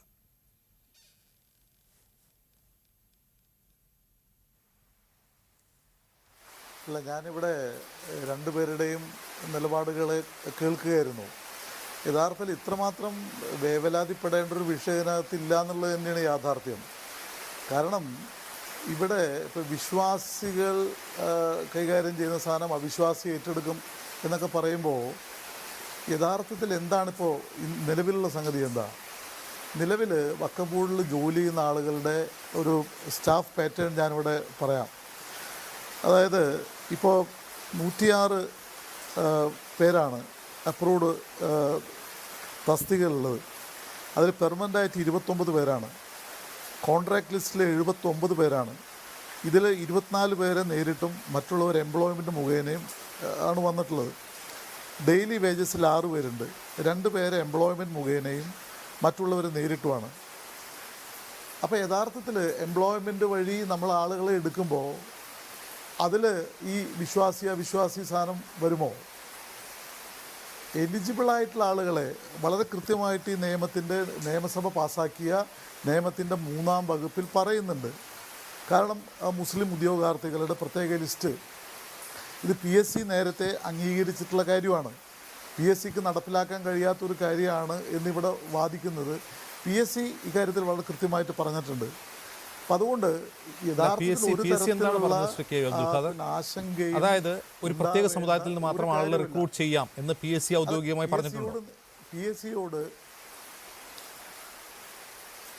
അല്ല, വഖഫ് ബോർഡിലേക്ക് പിന്നെ ഉദ്യോഗാർത്ഥികളെ നിയമിക്കുന്ന സന്ദർഭത്തിൽ ഇതുമായി ബന്ധപ്പെട്ട് സംസ്ഥാന ഗവൺമെൻറ്റും PSCയും നടത്തിയ കമ്മ്യൂണിക്കേഷനുണ്ട്. ആ കമ്മ്യൂണിക്കേഷൻ്റെ കൂടിയ അടിസ്ഥാനത്തിലാണ് ഈ നിയമം ഇവിടെ പിന്നെ PSC കൊടുക്കാൻ വേണ്ടിയിട്ട് വന്നിട്ടുള്ളത്. ശരി, ഞാനൊരു കാര്യം പറയട്ടെ, അത് സർക്കാരും PSC തമ്മിലുള്ള കമ്മ്യൂണിക്കേഷനാണ്. ഈ ഒരു നിയമത്തെ ചോദ്യം ചെയ്ത് ഒരാൾ കോടതിയിൽ പോവുകയാണെന്നിരിക്കട്ടെ, കോടതി എന്ത് നിലപാടായിരിക്കും സ്വീകരിക്കുക? അല്ല ഞാൻ അത് വരട്ടെ ഞാൻ നമ്മളിപ്പോൾ ഇതിനെ എതിർക്കുന്ന ആളുകളുടെ വാദമുഖങ്ങളെയാണല്ലോ ഖണ്ഡിച്ചുകൊണ്ട് സംസാരിക്കുന്നത്. എന്നെ ഞാൻ അനുവദിക്കുക. ഇത് യഥാർത്ഥത്തിൽ വഖഫ് ബോർഡ് എന്ന് പറയുന്ന സ്ഥാപനം ഇവിടെ ചൂണ്ടിക്കാണിച്ചതുപോലെ വഖഫ് സ്വത്തുക്കൾ സംരക്ഷിക്കാൻ ബാധ്യതപ്പെട്ട സ്ഥാപനമാണ്. വഖഫ് സ്ഥാപനങ്ങളെ മുഴുവൻ രജിസ്റ്റർ ചെയ്ത് ഈ പരിരക്ഷയിലേക്ക് കൊണ്ടുവരേണ്ട ഒരു സംവിധാനമാണ്. പക്ഷെ നിലവിലുള്ള നമ്മുടെ ഉദ്യോഗസ്ഥ സംവിധാനം വെച്ച് അത് പൂർണ്ണമായിട്ട് നിർവഹിക്കാൻ കഴിയാത്ത സംവിധാനങ്ങളും പ്രശ്നങ്ങളും അവിടെ നിലനിൽക്കുന്നുണ്ട്. നൂറുകണക്കിന് സ്ഥാപനങ്ങളുടെ രജിസ്ട്രേഷൻ ഇപ്പോഴും നടത്താൻ നമുക്ക് കഴിഞ്ഞിട്ടില്ല, കെടുക്കുകയാണ്. നൂറുകണക്കിന് കേസുകൾ കെട്ടിക്കെടുക്കുകയാണ്. വഖഫ് സ്വത്തുക്കൾ അന്യാധീനപ്പെട്ടതുമായി ബന്ധപ്പെട്ടിട്ടുള്ള കേസുകൾ ഇവിടെ നേരത്തെ എൻ്റെ സുഹൃത്ത് ശ്രീ ഷംസുദ്ദീൻ ചൂണ്ടിക്കാണിച്ച ഈ സുശക്തമെന്നോ സുതാര്യമെന്നോ ഒക്കെ നമ്മൾ രണ്ടു കൂട്ടരും വാദിക്കുന്ന സംവിധാനത്തിന് അത് തീർപ്പാക്കാൻ കഴിഞ്ഞിട്ടില്ല. കാരണം പലതരത്തിലുള്ള ഉദ്യോഗസ്ഥന്മാരുടെ കഴിവുകേടോ കുറവുകളോ ഒക്കെ നിലനിൽക്കുന്നുണ്ട്. അപ്പോൾ ഇതിന് പരിഹാരം കാണാൻ വേണ്ടിയിട്ടുള്ള ഒരു സംവിധാനമാണ്. ഇപ്പം ഞാൻ നിയമനം വിടുന്നതിന്റെ ഒരു ലക്ഷ്യം വഖഫ് ബോർഡിൽ കൂടുതൽ തസ്തിക സൃഷ്ടിച്ച് കൂടുതൽ ജീവനക്കാരെ ഉൾക്കൊള്ളിക്കാനാണോ? അങ്ങനെയല്ലല്ലോ, അങ്ങനെ ഒരു പ്രഖ്യാപനം ഇല്ലല്ലോ സർക്കാരിന്. അല്ല ഞാനൊന്ന് പറഞ്ഞോട്ടെ. ഈ വഖഫ് ബോർഡിൽ ഇപ്പം ആളുകൾ എടുക്കുന്നതിൻ്റെ ഒരു രീതി എങ്ങനെയാണ്? എംപ്ലോയ്മെൻറ്റ് എക്സ്ചേഞ്ച് വഴി വരുന്ന ലിസ്റ്റിൽ ഞാൻ നേരത്തെ പറഞ്ഞ ഈ ചോദ്യം അവിടെ അതിനകത്തില്ലല്ലോ. എംപ്ലോയ്മെൻറ്റ് എക്സ്ചേഞ്ചിൽ വരുന്ന ലിസ്റ്റ് വെച്ച് കുറേയൊക്കെ വഖഫ് ബോർഡ് കൈകാര്യം ചെയ്യുന്ന ആളുകളുടെ താല്പര്യത്തിന് കൂടി വിധേയരായിട്ടുള്ള ആളുകളുടെ ലിസ്റ്റാണ് അംഗീകരിക്കുന്നത്. ഇപ്പോൾ സ്വന്തം പൊളിറ്റിക്കൽ താല്പര്യങ്ങൾക്ക് ഭീഷണി വരുന്നു എന്ന് വരുമ്പോൾ അതിനെ മതത്തെ കൂട്ടുപിടിച്ച് എതിർക്കരുത്. അതിനെ വിശ്വാസി പ്രശ്നം പറഞ്ഞിട്ട് ഈ പ്രശ്നത്തെ കലുഷിതമാക്കുന്നതിൽ യാതൊരു കാര്യവുമില്ല. കഴിഞ്ഞ 6 വർഷമായി നിങ്ങൾ ഭരിക്കുകയാണ്. നിങ്ങൾ ഭരിക്കുമ്പോൾ വഖഫ് ബോർഡിൽ നടക്കുന്ന നിയമനങ്ങളും ഈ പറയുന്ന പൊളിറ്റിക്കൽ താല്പര്യങ്ങൾക്ക് വിധേയമാണെന്ന് അവർക്കും ആരോപിക്കാമല്ലോ. വളരെ വളരെ ഈ 6 കൊല്ലത്തിനുള്ളിൽ വളരെ കുറച്ച് ആളുകളെ എടുത്തിട്ടുള്ളൂ. ഇനി അങ്ങനെ ഉണ്ടെങ്കിൽ തന്നെ അങ്ങനെ വേണ്ട, ഒരു സുതാര്യമായ സംവിധാനത്തിലൂടെ വരട്ടെ. അതാണ് ഇവിടെ പറയുന്ന പ്രശ്നമുള്ളൂ. അതിന് PSC വരുമ്പോൾ സുതാര്യത ഉണ്ടാകും. പക്ഷേ ഇവർ ഉന്നയിക്കുന്ന ഒരു ചോദ്യം ഇതാണ് ശ്രീ കെ വി അബ്ദുൽ ഖാദർ, എങ്ങനെയാണ് PSCക്ക് ഭരണഘടനാനുസൃതമായി നിയമപരമായി ഒരു പ്രത്യേക സമുദായത്തിൽ നിന്ന് മാത്രം റിക്രൂട്ട്മെന്റ് നടത്താൻ കഴിയുക എന്ന ചോദ്യം പ്രസക്തം തന്നെയാണ്. ഇവിടെ ഈ നിയമത്തിൻ്റെ 3-ാം വകുപ്പിൽ കൃത്യമായിട്ട് വിവക്ഷിച്ചിട്ടുള്ളത് പോലെ അങ്ങനെയേ ചെയ്യാനായിട്ട് കഴിയൂ. അങ്ങനെ ചെയ്യാൻ ആ നിയമം ഭരണഘടനാനുസൃതമാണോ എന്നാണ് എന്റെ ചോദ്യം ശ്രീ കെ വി അബ്ദുൽ ഖാദർ. ആ നിയമത്തെ ചോദ്യം ചെയ്ത് ഒരാൾ കോടതിയിൽ പോയാൽ ആ നിയമം റദ്ദാക്കി കളയും. അല്ല, അവതാരകൻ ഭരണഘടനാനുസൃതമാണ്. നിങ്ങളങ്ങനെ മുൻകൂട്ടി പറയല്ലേന്നേ. കോടതി ഇന്നേ തീരുമാനിക്കുന്ന മുൻകൂട്ടി നിങ്ങളെങ്ങനെയാണ് പറയാ? ഇവിടെ നിലവിലുള്ള സംസ്ഥാന ഗവൺമെൻറ്റിൽ നിക്ഷിപ്തമായിട്ടുള്ള ഒരു അധികാരത്തിൻ്റെ നിർവഹണമാണ് നടന്നിട്ടുള്ളത്. വഖഫ് റെഗുലേഷനിലെ മാറ്റം വരുത്തണമെന്ന് വഖഫ് ബോർഡ് നിർദ്ദേശിച്ചനുസരിച്ചാണ്. 2020 വഖഫ് ബോർഡ് നിർദ്ദേശിച്ചതാണ് റെഗുലേഷനിൽ മാറ്റം വരുത്തണം. നിലവിലുള്ള റെഗുലേഷൻ അനുസരിച്ചാണ് ഈ എംപ്ലോയ്മെൻറ്റ് എക്സ്ചേഞ്ച് വഴിയും വഖഫ് ബോർഡും നേരിട്ട് ജീവനക്കാരെ എടുത്തിരുന്നത്. ആ റെഗുലേഷനിൽ മാറ്റം വരുത്തണമെന്ന് വഖഫ് ബോർഡിൻ്റെ നിർദ്ദേശം അനുസരിച്ചാണ് സംസ്ഥാന നിയമസഭ ഈ നിയമം കൊണ്ടുവന്നിട്ടുള്ളത്. ഞാൻ റേസ് ചെയ്ത മറ്റൊരു പോയിന്റ്, മുസ്ലിം സമുദായത്തിനകത്ത് ഇവരെന്തൊക്കെ പറഞ്ഞാലും വ്യത്യസ്തങ്ങളായിട്ടുള്ള കാഴ്ചപ്പാടുകളും ചിന്താധാരകളും ഒക്കെയുള്ള സംഘടനകളും വ്യക്തികളും ഒക്കെയുണ്ട്. ഞാനൊരു കാര്യം ചോദിക്കുകയാണ്, ഇന്ന് സംസ്ഥാന വഖഫ് ബോർഡിലെ ജീവനക്കാരിൽ എല്ലാ അവാന്തര വിഭാഗങ്ങളുടെയും പ്രതികളുണ്ട് എന്ന് ശ്രീ ഷംസുദ്ദീൻ ഉറപ്പിച്ചു പറയോ? ഞാനത് അല്പം വെല്ലുവിളിയോടെ ചോദിക്കുകയാണ്. കാരണം ഞാൻ വഖഫ് ബോർഡിൻ്റെ ചെയർമാനായിട്ട് 2.5 വർഷം പ്രവർത്തിച്ച ഒരാളാണ്. അതുകൊണ്ട് ചോദിക്കുകയാണ്. ഇല്ല, പലപ്പോഴും സ്വല്പം ഏകപക്ഷീയത അത്തരം കാര്യങ്ങളിലേക്ക് കടന്നു വരാറുണ്ട്. എന്നാൽ PSC വഴി വരുമ്പോൾ എല്ലാ വിഭാഗങ്ങളിൽപ്പെട്ട ആളുകൾ, മുസ്ലിം സമുദായത്തിലെ വ്യത്യസ്ത ആശയ ചിന്താധാരകളിൽപ്പെട്ട ആളുകളെയും വഖഫ് ബോർഡിൻ്റെ ഉദ്യോഗാർത്ഥികളും ഓഫീസർമാരും ജീവനക്കാരുമായിട്ടും കൊണ്ടുവരുന്നൊരു വ്യവസ്ഥയെ ഇങ്ങനെ എന്തിനെതിർക്കണം? താല്പര്യങ്ങൾക്ക് വേണ്ടിയിട്ടാണ്. ഞാൻ ചോദിക്കുന്ന പ്രശ്നം മൗലികമായ ഒരു ചോദ്യമാണ്. താങ്കൾ പറഞ്ഞു സെൻട്രൽ വഖഫ് ആക്ടിന്റെ സെൻട്രൽ വഖഫ് ബോർഡിന്റെ തന്നെ നിർദ്ദേശപ്രകാരം റെഗുലേഷനിൽ മാറ്റം വരുത്തണമെന്ന്. എന്ത് റെഗുലേഷനിൽ മാറ്റം വരുത്തണമെന്നാണ് പറഞ്ഞത്? നിയമന റെഗുലേഷനിലാണ്. അത് നിയമനമാണെങ്കിൽ ഈ നിയമനം PSCക്ക് വിടണമെന്ന കേന്ദ്ര വഖഫ് ബോർഡിന്റെ നിർദ്ദേശത്തോടാണ് സർക്കാർ ഈ തീരുമാനമെടുത്തത്. ഒരു മാധ്യമപ്രവർത്തകൻ എന്ന നിലയിൽ ഞാൻ വാർത്തകളെ നോക്കുമ്പോൾ കഴിഞ്ഞ നിയമസഭാ തെരഞ്ഞെടുപ്പിന് മുമ്പ് മുഖ്യമന്ത്രി പിണറായി വിജയൻ നിയമസഭയെ അറിയിച്ചതാണ് 52 പൊതുമേഖലാ ബോർഡ് കോർപ്പറേഷൻ സ്ഥാപനങ്ങളിൽ PSC വഴി നിയമനം നടത്തുമെന്ന്. അതിൽ പറഞ്ഞ ഒന്നാണ് വഖഫ് ബോർഡ്. പക്ഷെ അത് ഈ വഖഫ് ബോർഡ് താങ്കൾ തന്നെ സൂചിപ്പിച്ചതുപോലെ 100 120 ജീവനക്കാർ മാത്രമുള്ള വഖഫ് ബോർഡ് അതിൻ്റെ ഒരു പ്രയോറിറ്റി ലിസ്റ്റിൽ വന്നത് എങ്ങനെയാണെന്ന് ഞാൻ നോക്കിയപ്പോൾ ഈ 52 എണ്ണത്തിൽ അതായത് വലിയ തോതിൽ ജീവനക്കാർ ആവശ്യമുള്ള ഒരു സ്ഥാപനങ്ങളും ഇല്ല എന്നാണ് കാണുന്നത്.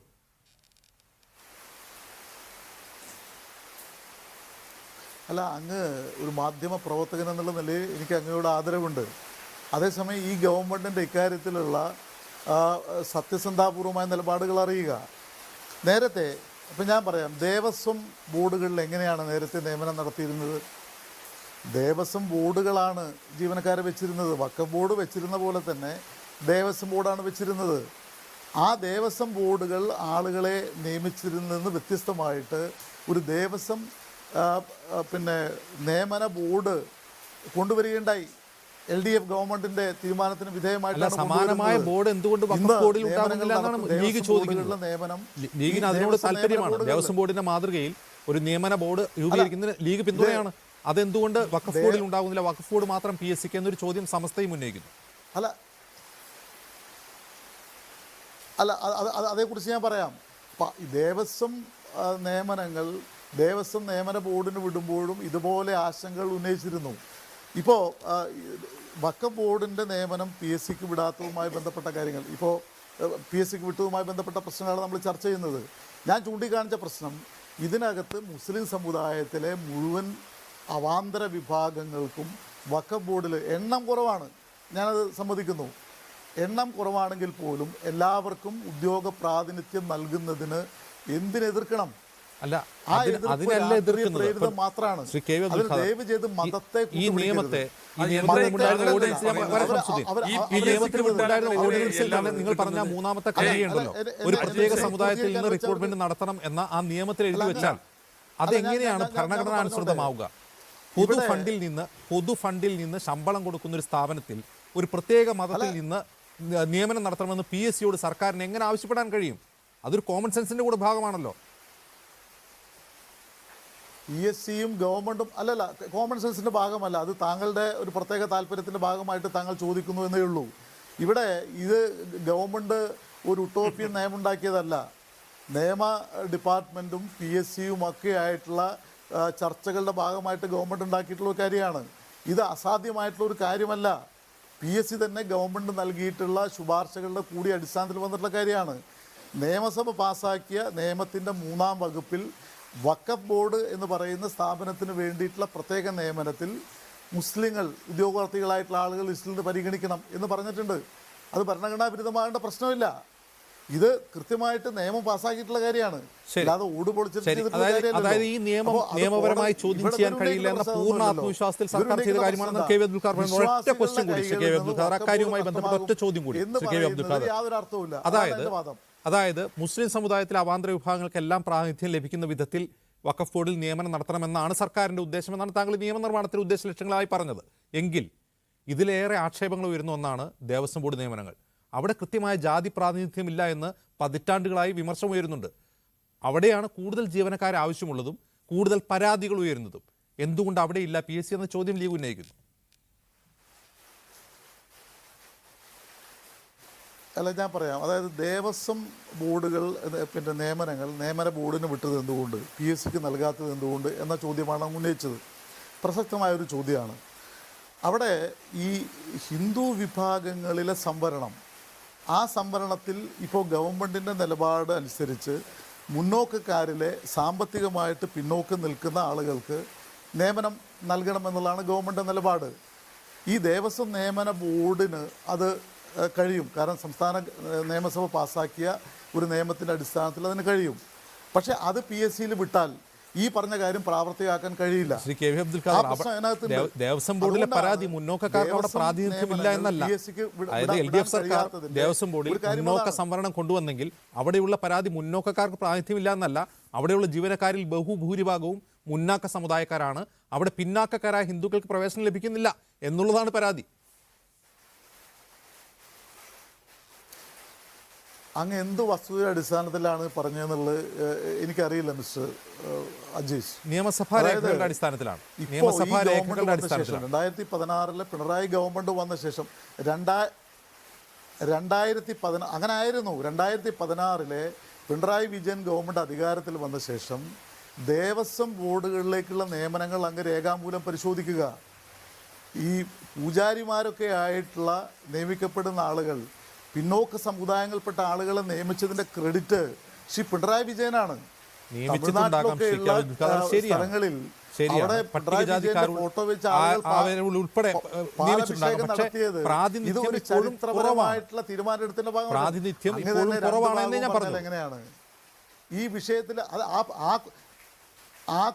ആ കുറവ് പരിഹരിക്കുന്നതിന്റെ ഭാഗമായിട്ട് ചരിത്രപരമായ നിയമനങ്ങൾ നടത്തിയതിന്റെ ക്രെഡിറ്റ് LDF ഗവൺമെന്റിനാണ്. ശരി കെ. അബ്ദുൽ ഖാദർ, താങ്കൾ അത് വളരെ വിശദമായി വിശദീകരിച്ചിട്ടുണ്ട്. ശ്രീ മുസ്തഫ മുണ്ടുപാറ, കെ വി അബ്ദുൽ ഖാദർ വിശദീകരിച്ച് താങ്കൾ കേട്ട് കാണും.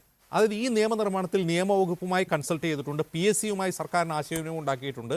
ഒരു പ്രത്യേക സമുദായത്തിൽ നിന്ന് റിക്രൂട്ട്മെന്റ് നടത്താൻ ഒരു തരത്തിലുള്ള നിയമപരമായ തടസ്സവും സർക്കാരിനില്ല എന്ന് സർക്കാരിന് ആത്മവിശ്വാസമുണ്ട്. പിന്നെന്താണ് പ്രശ്നം? ഈ കഴിഞ്ഞ വഖഫ് ബോർഡിൻ്റെ സമയത്ത് വഖഫ് ബോർഡിലേക്ക് തിരഞ്ഞെടുക്കപ്പെടുന്ന ആളുകളുമായി ബന്ധപ്പെട്ടുകൊണ്ട് പുതിയ ചില നിയമങ്ങൾ കേരള സർക്കാർ കൊണ്ടുവന്നിരുന്നു. ഹൈക്കോടതിയിൽ ആ വിഷയം തള്ളിപ്പോയിട്ടുണ്ട്. അതേ സംഭവമാണ് ഇവിടെ വരാൻ പോകുന്നത്. അതുമാത്രമല്ല, അതിൽ വരാൻ പോകുന്ന ഏറ്റവും വലിയ അപകടകരമായ കാര്യം, അത് പൊതുവായി സർക്കാരിൽ നിന്ന് ശമ്പളം കൊടുക്കുന്ന ഒരു സംവിധാനത്തിന്, ഒരു പ്രത്യേകിച്ച് ഒരു മതവിഭാഗത്തിന് കൊടുക്കപ്പെടുന്നു എന്ന ആരോപണം ഉന്നയിച്ചുകൊണ്ട് ഒരാൾ കോടതിയിൽ പോകുന്ന സാഹചര്യം നിർബന്ധമായി ഉണ്ടാകുമെന്ന് ഭയപ്പെടേണ്ടതുണ്ട്. നമുക്കറിയാമല്ലോ, സച്ചാർ കമ്മിറ്റി റിപ്പോർട്ട് നമ്മുടെ മുമ്പിലുണ്ട്. ഈ CPMന്റെ പ്രതിനിധി അതിന് മറുപടി പറയണം. പൂർണ്ണമായും മുസ്ലിം സമുദായത്തിന് അവകാശപ്പെട്ട ഒരു വിഷയത്തെ പാലോളി കമ്മിറ്റിയെ ഉപയോഗപ്പെടുത്തി 20% ആദ്യം കവർന്നെടുത്തു. രണ്ടാമത് പിന്നെ ജനസംഖ്യാനുപാതികമായി കവർന്നെടുത്തു. ഇവിടെ ഞാൻ മനസ്സിലാക്കുന്നത് CPM പറയാതെ പറയുകയാണ് ഞങ്ങൾ മുസ്ലിം വിരുദ്ധരാണ്. ഇത് ആരെ ബോധ്യപ്പെടുത്താനാണ് CPM ഈ പറയുന്നത്? ഞങ്ങൾ മുസ്ലിം വിരുദ്ധരാണ് എന്ന് ബോധ്യപ്പെടുത്തേണ്ട സന്ദർഭങ്ങൾ കൃത്യമായി ഇപ്പോൾ ഈ സർക്കാർ ഉപയോഗപ്പെടുത്തുക. ഒന്നാമത്തെ കേസ്, ഒരു വിശ്വാസിയെ സംബന്ധിച്ചിടത്തോളം ഒരു തവണയെ മാളത്തുനിന്ന് പാമ്പ് കടിക്കാൻ പാടുള്ളൂ, രണ്ടാമത്തെ തവണ കടിക്കാൻ പാടില്ല. ഇത് കോടതിയിൽ ചോദ്യം ചെയ്യപ്പെടും. നിയമവിരുദ്ധമാണ്, റെഗുലേഷൻ ആക്ടിന് വിരുദ്ധമാണ് ഈ നടപടി. അതുകൊണ്ട് തന്നെ കോടതി ചോദ്യം ചെയ്യപ്പെടും. ഈ നിയമനം എല്ലാ വിഭാഗം ആളുകൾക്കും വരും. അതേ സമയത്ത് CPMന്റെ പ്രതിനിധി ബഹുമാനപ്പെട്ട ഖാദർ സാറ് അദ്ദേഹം മറുപടി പറയണം. ഈ ദേവസ്വം ബോർഡിൽ എന്തുകൊണ്ട് നിങ്ങൾ റിക്രൂട്ട്മെന്റ് വെച്ചു? അതെന്തുകൊണ്ട് വഖഫ് ബോർഡിൽ വെച്ചുകൂടാ? അത് വെക്കേണ്ട ബാധ്യതകൾക്കില്ലേ? ഒരേ പാളയത്തിൽ ഒരേ പന്തിയിൽ 2 ഭക്ഷണമാണ് വിളമ്പുന്നത്. നിങ്ങൾ സർക്കാർ ചെയ്യുന്ന നിരന്തരമായി ഇത് ആവർത്തിച്ചുകൊണ്ടിരിക്കുക. മുസ്ലിം സമുദായത്തെ സംബന്ധിച്ചും കിട്ടുന്ന വേദികളിലൊക്കെ മുസ്ലിം സമുദായത്തെ നിരാകരിക്കപ്പെടുന്ന ഒരു വിധത്തിലുള്ള സംവിധാനമാണ്. അതിന് മുസ്ലിം നാമധാരികളായ ആളുകളെ ഉപയോഗപ്പെടുത്തി പുതിയൊരു തന്ത്രം പ്രയോഗിക്കുക. നേരത്തെ പാലോളിയെ ഉപയോഗപ്പെടുത്തിയിട്ടാണ് ഇവിടെ 20% കവർന്നെടുത്തത്. ഇപ്പം ന്യൂനപക്ഷ മന്ത്രി എന്ന് പറഞ്ഞ അബ്ദുറഹ്മാൻ ഉപയോഗപ്പെടുത്തിയിട്ട് പുതിയൊരു തന്ത്രം നനയുകയാണ്. നിങ്ങളെ സംബന്ധിച്ചിടത്തോളം ശ്രീ ഷംസുദ്ദീൻ, ഈ ചർച്ച കേട്ടുകൊണ്ടിരിക്കുന്ന സാധാരണ പ്രേക്ഷകർക്ക് ഉയരാവുന്ന ഒരു സംശയമുണ്ട്. ഒരു മതപരമായ സ്ഥാപനങ്ങളുടെ സമ്പത്ത്, സ്ഥാപന ജംഗമ വസ്തുക്കൾ ഉൾപ്പെടെയുള്ളവ സംരക്ഷിക്കുന്ന ഒരു ബോർഡ്, ആ ബോർഡിൻ്റെ ഭരണസമിതി ആ മതവിശ്വാസവുമായി ബന്ധപ്പെട്ടവരാവുക സ്വാഭാവികം, അങ്ങനെ തന്നെ ആവണം. അതിൽ ജീവനക്കാർ, ഇതിലിപ്പോൾ ഏത് മതത്തിലായവർ ആയാലെന്ത്, ഇപ്പോൾ വഖഫ് ബോർഡിൻ്റെ CEO ഏത് മതക്കാരനായാലെന്ത്, വഖഫ് ബോർഡിൻ്റെ സ്ഥാപിത ലക്ഷ്യങ്ങൾക്കനുസരിച്ച് പ്രവർത്തിക്കുക എന്നുള്ളതല്ലേ അവർക്ക് ചെയ്യാനുള്ളൂ.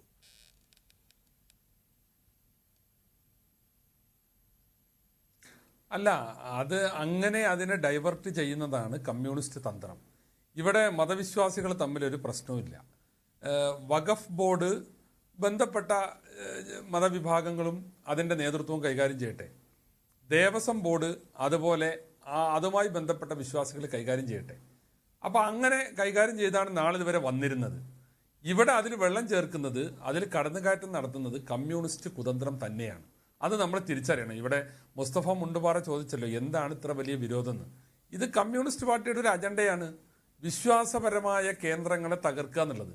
ഇപ്പം അതിൽ ഖാദർ പറഞ്ഞ കുറേ വരട്ട് ന്യായവാദങ്ങൾ, ബഹുമാനപ്പെട്ട എൻ്റെ സ്നേഹിതൻ നിങ്ങൾ പറയുന്നതിനൊന്നും ഖാദറിന് ഉത്തരവുണ്ടായിരുന്നില്ല. ഇപ്പം അദ്ദേഹം പറഞ്ഞത് എന്താ വെച്ചാൽ PSC ആയാൽ എല്ലാ അവാന്തര വിഭാഗങ്ങൾക്കും കിട്ടുന്ന, മുസ്ലിം കമ്മ്യൂണിറ്റിയിൽ വിവിധ വിഭാഗങ്ങളുണ്ട്. ചിലപ്പോൾ നിയമനങ്ങൾ ഈ പറഞ്ഞ പോലെ ഏതെങ്കിലും ഭരണസമിതിയുടെ സ്വാധീനത്തിന് ഒരു വിഭാഗത്തിന് കിട്ടി എന്നുള്ളതാണ് വാദമെങ്കിൽ, ഞാൻ ചോദിക്കട്ടെ, ഈ വഖഫ് ബോർഡ് മാറി മാറി വരികയാണ്. കേരളം ഭരിച്ച പോലെ തന്നെയാണ്. കഴിഞ്ഞ ഇതപര്യന്തമുള്ള കഴിഞ്ഞ കാലം പരിശോധിച്ചാൽ LDF ഭരിക്കുന്ന 5 കൊല്ലം LDFന്റെ ബോർഡായിരിക്കും. കാരണം അതിൽ സർക്കാരിൻ്റെ നോമിനികളും മറ്റുമൊക്കെ വരുമ്പോൾ അവർക്ക് പിന്നെ ചെയർമാനെ കിട്ടും. ഈ ഖാദർ തന്നെ ഒരു ഘട്ടത്തിൽ MLA ആകുമ്പോൾ തന്നെ ചെയർമാൻ ആയതാണല്ലോ. TK ഹംസ ഇപ്പം ചെയർമാനായിട്ട് ഇരിക്കുകയാണല്ലോ.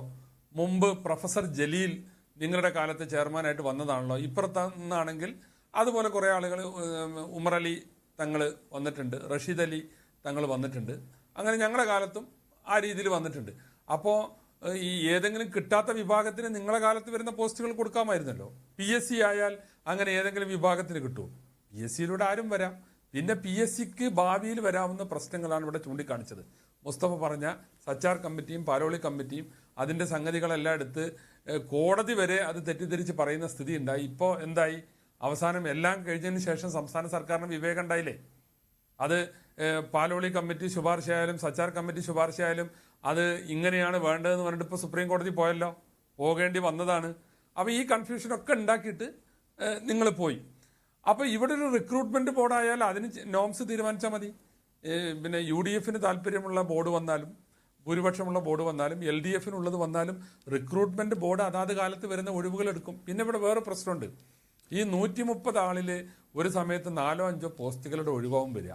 അപ്പോൾ അതിന് മാത്രമായിട്ട് PSC ഇവിടെ ഒന്നും നടത്താൻ പോകുന്നില്ല. PSC മറ്റു ഒഴിവുകളുടെ കൂടെ അങ്ങനെ സാധാരണ വരാറുണ്ട്. വഖഫ് ബോർഡ് അങ്ങനെ ഒരു 4-5 സ്ഥാപനങ്ങൾ പറയാം. അവിടങ്ങളിലുള്ള ഒഴിവുകളിലേക്കുള്ള ഒറ്റ നിയമനം, ഇപ്പോൾ വല്ല ക്ലർക്കോ അതുപോലുള്ള ജൂനിയർ ക്ലർക്കോ സീനിയർ ക്ലർക്കോ അങ്ങനെ വല്ല പോസ്റ്റിംഗ് ആയിരിക്കും. അപ്പോൾ സ്വാഭാവികമായിട്ടും അവിടെ മുസ്ലിം കമ്മ്യൂണിറ്റിക്ക് നഷ്ടം ഉണ്ടാവും. മുസ്ലിങ്ങളെ ഇതിൽ നിയമിച്ചതിൻ്റെ കണക്കിനനുസൃതമായി മറ്റ് നിയമനങ്ങളിൽ അവർക്ക് കുറവ് വരാം. അതും ഇവിടെ ചൂണ്ടിക്കാണിക്കപ്പെടുന്ന ഒരു ആശങ്കയാണ്. ഖാദർ അതത്ര സീരിയസ് ആയിട്ട് കാണില്ലെങ്കിലും ഇവിടെ ഇതൊക്കെ നോക്കുന്ന ഒരു ജനവിഭാഗമുണ്ട്. അവരത് ചൂണ്ടിക്കാണിച്ചിട്ടുണ്ട്. ഒന്നിച്ചുള്ള നിയമനം നടത്തുമ്പോൾ മുസ്ലിം കമ്മ്യൂണിറ്റിക്കുള്ള വക മുഴുവനും ഇവിടെ കൊടുക്കും. എവിടെ? വഖഫ് ബോർഡിൽ കൊടുക്കും. ആ സമയത്ത് നടക്കുന്ന മറ്റ് സ്ഥാപനങ്ങളിലും മറ്റ് പൊതുസ്ഥാപനങ്ങളിൽ കിട്ടേണ്ട പോസ്റ്റുകൾ ഇവിടെ കൊടുത്തു എന്ന ന്യായത്തിൽ കട്ട് ചെയ്തു പോകും. അതും സംഭവിക്കാം. പെർസെൻറ്റേജ് ഇതിൽ തേക്കും. പക്ഷെ ഇത് എക്സ്ക്ലൂസീവ്ലി മുസ്ലിം കമ്മ്യൂണിറ്റിക്ക് ഉള്ളതാണ്. അപ്പോൾ അങ്ങനെയുള്ള പ്രശ്നങ്ങളൊക്കെ ഇതിൽ വരാറുണ്ട്. പിന്നെ ഖാദർ ചൂണ്ടിക്കാണിച്ച് ഞാനത് നിയമസഭയിൽ വെല്ലുവിളിച്ചതാണ്. ഇതൊരാൾ കോടതി പോയാൽ പല കാരണങ്ങളാൽ, ഒന്ന് ഭരണഘടനാപരമായി ഭരണഘടനാ വിരുദ്ധമാണ്, ഫണ്ടമെന്റൽ റൈറ്റിന്റെ ലംഘനമുണ്ട്.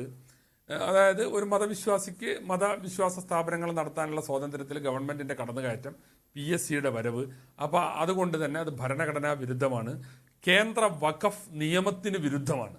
ഇവിടെ പിന്നെ ഖാദർ പറഞ്ഞു ആക്ടിൽ പറയുന്നത് ബോർഡിന് തീരുമാനിക്കാന്നാണ്.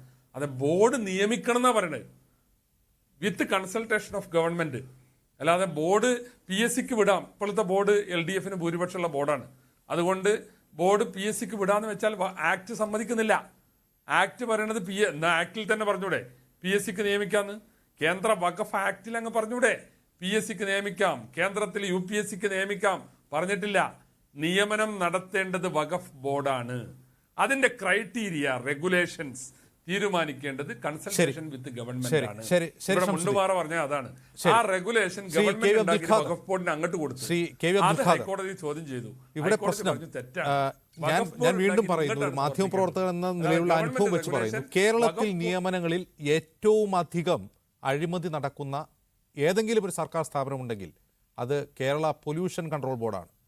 അവിടെ ഏറ്റവും താഴെത്തട്ടിലുള്ള ഒരു അസിസ്റ്റന്റ് എഞ്ചിനീയറുടെ നിയമനത്തിന് ഒരു 10-12 വർഷം മുമ്പ് 30-40 ലക്ഷം രൂപയാണ് കൈക്കൂലി വാങ്ങുന്നത്. അതൊരു നഗ്നമായ സത്യമായിരുന്നു. പക്ഷേ കഴിഞ്ഞ പിണറായി വിജയൻ സർക്കാർ ഈ പറയുന്ന PSC നിയമനം കൊണ്ടുവരുമെന്ന് പറയുന്ന കേരള പൊല്യൂഷൻ കൺട്രോൾ ബോർഡിൽ ഇതുവരെയും നടപ്പായിട്ടില്ല. നിങ്ങളുടെ മുൻഗണനാ പട്ടികയിൽ എങ്ങനെയാണ് ഈ വഖഫ് ബോർഡ് കേവലം 100-120 ജീവനക്കാർ മാത്രമുള്ള ഈ വഖഫ് ബോർഡ് വരുന്നത് എങ്ങനെയാണ്?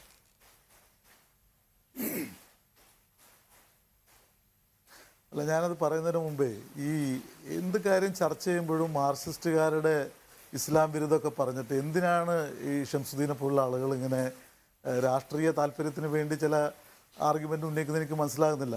ഞാൻ ഈ വഖഫ് ബോർഡിൻ്റെ കാര്യത്തിലുള്ള ചില കൃത്യമായ കണക്കുകൾ പറയാം. 2006 VS അച്യുതാനന്ദൻ്റെ ഗവൺമെൻറ് വരുന്നത്. 2006 വരെ കേരള വഖഫ് ബോർഡിൻ്റെ അഡ്മിനിസ്ട്രേറ്റീവ് ഗ്രാൻഡ് എത്രയായിരുന്നു എന്ന് ഷംസുദ്ദീൻ അറിയോ? ബഹുമാനപ്പെട്ട സമസ്തയുടെ നേതാവ് ജനാബ് മുസ്തഫ സാഹിബിന് അറിയോ? സോഷ്യൽ വെൽഫെയർ ഗ്രാൻഡ് എത്രയാണെന്നറിയോ? വെറും 25 ലക്ഷം രൂപയായിരുന്നു. എനിക്ക് കൃത്യമായിട്ട് അറിയാം.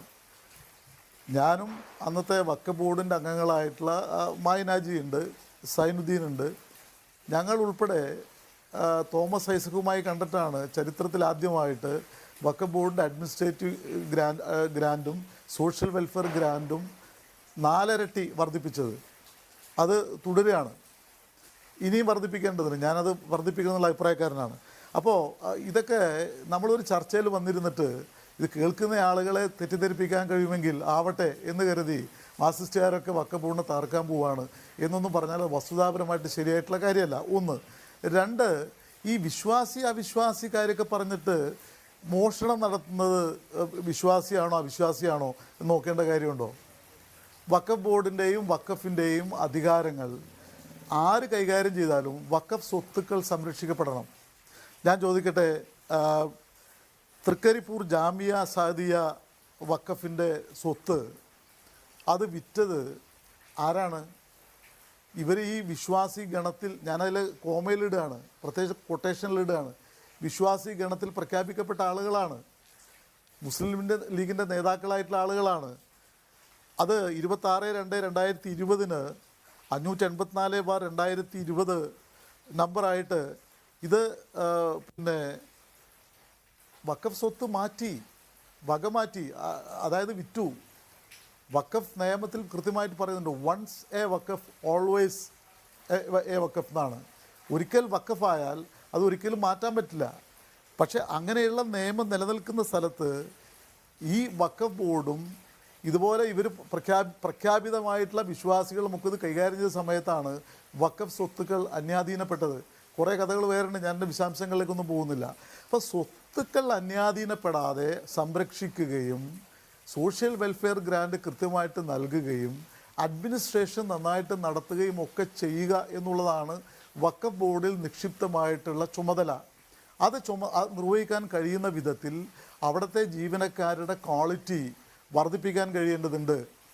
ചില പ്രത്യേക ശുപാർശകളിലൊക്കെ ജോലിക്ക് കയറിയിട്ടുള്ള ആളുകളുടെ എല്ലാവരും ഞാൻ ആക്ഷേപിക്കുന്നില്ല. പക്ഷേ നേരത്തെ ചൂണ്ടിക്കാണിച്ച ചില കാര്യങ്ങളുണ്ട്.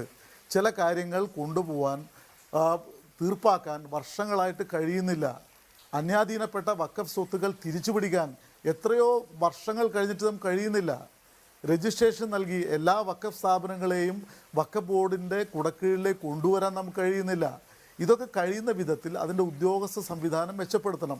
1, ഇതാണ് സുപ്രധാനമായിട്ടുള്ള ലക്ഷ്യം. 2, അങ്ങനെ നിർവഹിക്കുമ്പോൾ ഒരു കാരണവശാലും അത് ഏതെങ്കിലും തരത്തിൽ ഏകപക്ഷീയമായിട്ട് മാറാൻ പാടില്ല. അതും നിയമത്തിൻ്റെ 3-ാം ഖണ്ഡികയിൽ കൃത്യമായിട്ട് ചൂണ്ടിക്കാണിക്കുന്ന കാര്യമാണ്. അപ്പോൾ കോടതി ഇടപെടും എന്നൊക്കെ പറഞ്ഞിട്ട്, കോടതി എന്ന് പറയുന്ന ഈ നാട്ടിലെ നിയമങ്ങൾ പരിശോധിക്കാനുള്ള സഭയാണ്. ഏതെങ്കിലും തരത്തിൽ കുറവുകളോ പിഴവുകളോ ഉണ്ടെങ്കിൽ കോടതി അത് കാണട്ടെ. പക്ഷെ കോടതി കാണും എന്ന് പറഞ്ഞിട്ട് ഈ നല്ല കാര്യം ചെയ്യുന്നതിനെ എതിർക്കുന്നതിൽ ഒരു തരത്തിലുള്ള നിയമനിർമ്മാണത്തിൽ നല്ലതും ചീത്തയും ഇല്ല. ശ്രീ കെ വി അബ്ദുൽ ഖാദർ അങ്ങനെ പറയുന്നത്, നിയമനിർമ്മാണത്തിൽ നല്ലതും ചീത്തയും ഒന്നുമില്ല. അത് ഭരണഘടനാനുസൃതമായിരിക്കണം, നിയമപരമായിരിക്കണം, അത്രയേ ഉള്ളൂ.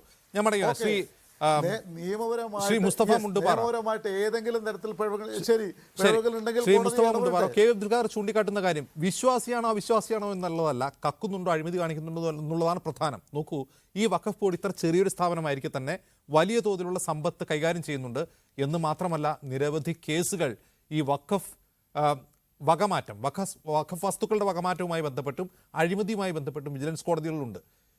നിങ്ങൾ ഈ പറഞ്ഞ വിശ്വാസികൾ ഇത് കൈകാര്യം ചെയ്യുമ്പോൾ ഉണ്ടായ കേസുകളുടെ കാര്യമാണിത്. ഭരിക്കുന്ന പാർട്ടിയുടെ ആളാണല്ലോ ഖാദർ സാഹിബ്. അദ്ദേഹം ഇങ്ങനെ പറയുന്നത് കേൾക്കുമ്പോൾ എനിക്ക് വല്ലാത്ത പ്രയാസം തോന്നുന്നു. നാട് ഭരിക്കുന്ന അദ്ദേഹം തന്നെ ഒരു തവണ വഖഫ് ബോർഡിൻ്റെ ചെയർമാനായിട്ടുണ്ട്. ഇന്ന് രാജ്യം ഭരിക്കുന്നത്, നമ്മുടെ സംസ്ഥാനം ഭരിക്കുന്നത് പിണറായിയാണ്. കഴിഞ്ഞ ഭരണം പിണറായിക്കാ. നിരവധി തവണ അച്യുതാനന്ദൻ ഉൾപ്പെടെ ഭരിച്ചിട്ടുണ്ട്. അവിടെ കാര്യക്ഷമതയല്ലാത്ത പ്രവർത്തനം നടക്കുന്നുണ്ടെങ്കിൽ അതിനെതിരെ നടപടിയെടുക്കട്ടെ.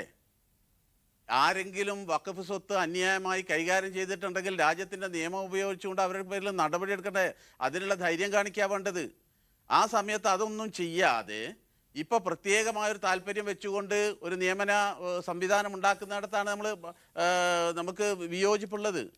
നമ്മുടെ വഖഫ് ബോർഡാവട്ടെ ദേവസ്വം ബോർഡാവട്ടെ ആരെങ്കിലും കക്കുന്നുണ്ടെങ്കിൽ ആ കള്ളന്മാരെ പിടിച്ച് പുറത്തു കൊണ്ടുവരാനുള്ള ധൈര്യം കാണിക്കണം. അത് ഭരണത്തിൻ്റെ അധികാരത്തിലിരിക്കുന്ന ഭരണാധികാരികൾക്കുണ്ട്. ഇതേ തന്നെ ചെയർമാനായിട്ടുണ്ടല്ലോ, എന്തുകൊണ്ട് അത് ചെയ്യാൻ കഴിയുന്നില്ല? അതൊന്നും ചെയ്യാതെ വ്യാജമായ അല്ലെങ്കിൽ സംശയമുള്ള വാക്കുകൾ പറഞ്ഞുകൊണ്ട് ഈ വിഷയത്തെ ഡൈവേർട്ട് ചെയ്യാൻ ശ്രമിക്കരുത്. ഞാൻ ചോദിച്ച ചോദ്യം വളരെ പ്രസക്തമാണ്, അതിന് അദ്ദേഹം മറുപടി തന്നിട്ടില്ല. ഞാൻ വീണ്ടും ആവർത്തിക്കുകയാണ്. ദേവസ്വം ബോർഡിൽ റിക്രൂട്ട്മെൻറ്റ് ബോർഡ് ഉണ്ടാക്കിയതുപോലെ എന്തുകൊണ്ട് വഖഫ് ബോർഡിൽ റിക്രൂട്ട്മെൻറ്റ് ബോർഡ് ഉണ്ടാക്കിവിടാ? അതാത് ഭരിക്കുന്ന സർക്കാരിൻ്റെ സമയത്ത് ഉണ്ടാവട്ടെ, എന്നാൽ അത് കാര്യക്ഷമമായി കാര്യങ്ങൾ നടക്കൂലേ? ഈ ആശങ്കകളൊന്നുമില്ല. ഇവിടുത്തെ മുസ്ലിങ്ങളെ സംബന്ധിച്ചിടത്തോളം വലിയ ആശങ്ക ഇക്കാര്യത്തിലുണ്ട്. അത് പരിഹരിക്കാനുള്ള നല്ല മാർഗം ദേവസ്വം ബോർഡിൽ സ്വീകരിച്ച പോലെ സമീപനം സ്വീകരിക്കുക. അതിനെന്താ സർക്കാർ മുന്നോട്ട് വരാൻ മടിക്കുന്നത്? അത് മടിക്കേണ്ടതില്ല. അത് സത്യസന്ധമായി കാര്യങ്ങൾ കൈകാര്യം ചെയ്യപ്പെടുന്നുണ്ടെങ്കിൽ ആ ഒരു നടപടിയാണ് വേണ്ടത്. ഇവിടെ അന്യായമായി ആര് ചെയ്തിട്ടുണ്ടെങ്കിലും അത് മുസ്ലിം സമുദായത്തിൽപ്പെട്ടവരും വിശ്വാസികളുമായ ആളുകളാണ് ചെയ്തെങ്കിൽ കടുത്ത ശിക്ഷ അവർക്ക് കൊടുക്കണം. എന്തുകൊണ്ട്? വഖഫ് ഭൂമിയാണ്, വഖഫ് സ്വത്താണ് കൈകാര്യം ചെയ്യുന്നത്. അത് പടച്ച റബ്ബിന്റെ മുതലാണ്, ശരി, അള്ളാഹുവിന്റെ മുതലാണ്. അത് കൈ കടത്തിയിട്ടുണ്ടെങ്കിൽ മുസ്ലിം ആണെങ്കിൽ ശരി, അത് നടപടി സ്വീകരിക്കാനുള്ള ബാധ്യത സർക്കാരാണ്. ശ്രീ ഷംസുദ്ദീൻ, ഇതൊക്കെ നടക്കുന്നു, വിശ്വാസികൾ ഭരിക്കുമ്പോഴും ഈ അഴിമതികൾ നടക്കുന്നു. അതായത് സർക്കാരിൻ്റെ ഉദ്ദേശശുദ്ധിയാണ് കെ വി അബ്ദുൽ ഖാദർ ചൂണ്ടിക്കാട്ടുന്നത്. പക്ഷെ ഉദ്ദേശശുദ്ധി മാത്രം പോരാ, അതിന് കൃത്യമായ നിയമനിർമ്മാണവും വേണമെന്നുള്ളത് ശരിയാണ്. ഈ PSC പകരം ദേവസ്വം നിയമന ബോർഡ് മാതിരി ഒരു വഖഫ് റിക്രൂട്ട്മെന്റ് ബോർഡ്, അതാണോ നിങ്ങളുടെയും ആവശ്യം?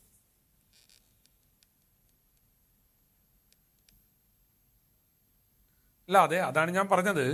ഇപ്പോഴുള്ള സിസ്റ്റത്തിന് പോരായ്മ ഉണ്ടെങ്കിൽ വഖഫ് റിക്രൂട്ട്മെന്റ് ബോർഡാകാം. ആ ബോർഡിന് കൃത്യമായ ഗൈഡ് ലൈൻ കൊടുക്കാം.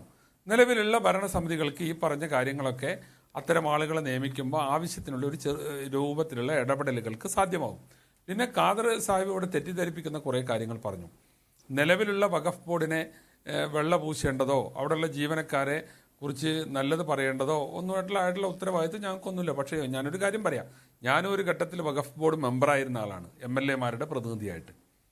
ഇപ്പോൾ 12 കോടി രൂപ വാർഷിക വരുമാനം ഉണ്ടാക്കുന്നുണ്ട് വഖഫ് ബോർഡ്. ഒരു കാലത്ത് അത് കേവലം 48 ലക്ഷം ഉറുപ്പിയായിരുന്നു. അപ്പോൾ വഖഫ് സ്വത്തുക്കളിൽ നിന്ന് വഖഫ് ബോർഡിന് കിട്ടേണ്ടത് പിരിഞ്ഞെടുക്കുന്നുണ്ട്.